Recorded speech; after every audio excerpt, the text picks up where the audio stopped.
Hoş geldiniz, hoş geldiniz. Ben de sizi beklerken ufak tefek hazırlık yapıyordum. Çünkü bugün sizler için çok sevilen bir tarif olan Uzak Doğu usulü kızarmış pilav yapacağım. Çok basit bir tariftir.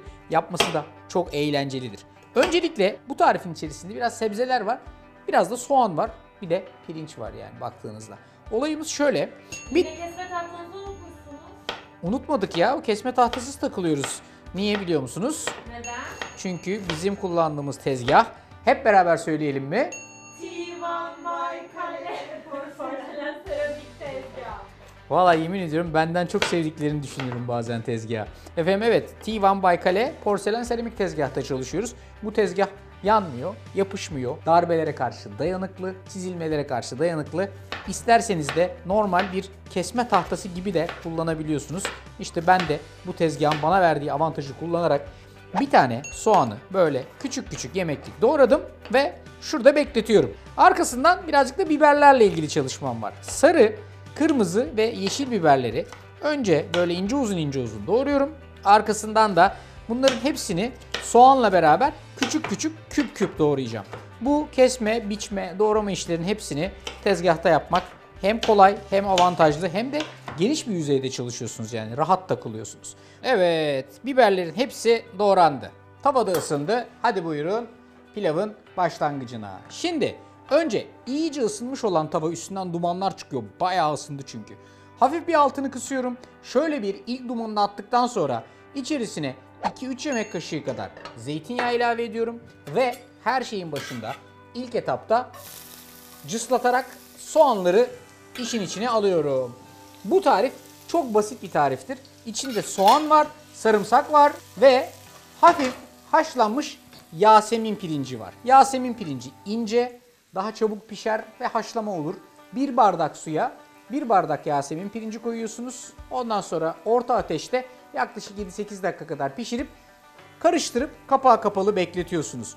Bir numaralı kural, kesinlikle ve kesinlikle kullanacağınız pilav bu tarifin içinde soğuk olacak, sıcak değil. O yüzden önceden yaptım ve yola devam ediyorum. Burada soğanlar hafiften sotelenirken bir tane de sarımsağı aldım. Şöyle ince ince doğruyorum. Onu da soğanın üstüne atıyorum. Her şeyin başında soğan, sarımsağı şöyle güzel bir tur çeviriyorum. Arkasından ince doğradığım sarı, kırmızı ve yeşil biberleri de atıyorum. Ve aynı şekilde onları da şöyle bir tur çeviriyorum. Rengarenk ve güzel bir görüntü. Bunlar burada hafiften dönecekler.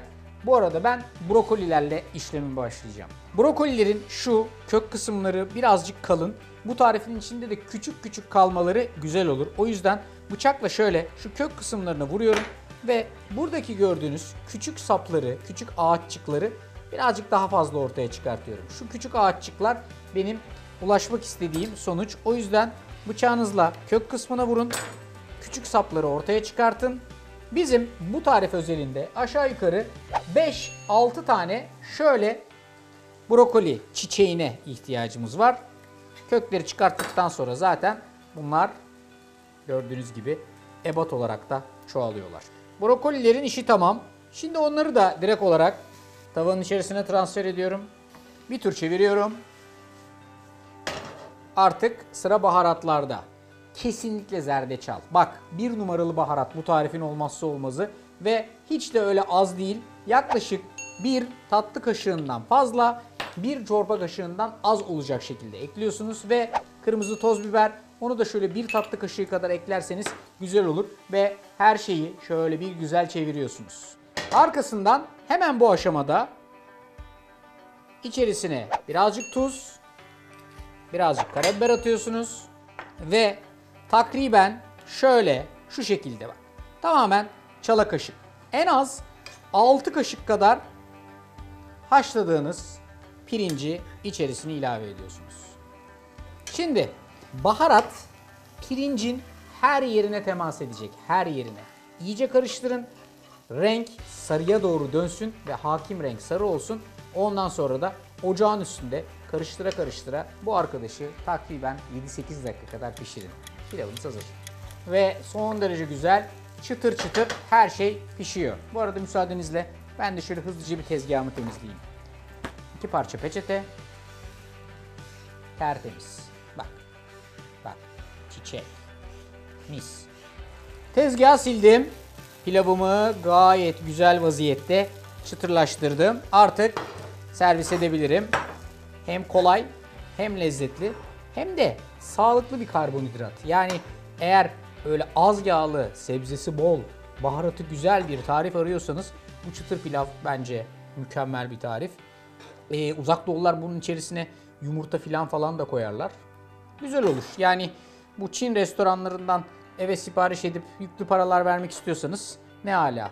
Ha yok bunu ben de Arda gibi yaparım diyorsanız işte tarif karşınızda. Yapması kolay, hazırlaması kolay, doyurucu, lezzetli, görüntüsü de güzeldir efendim. Hepinize afiyet olsun.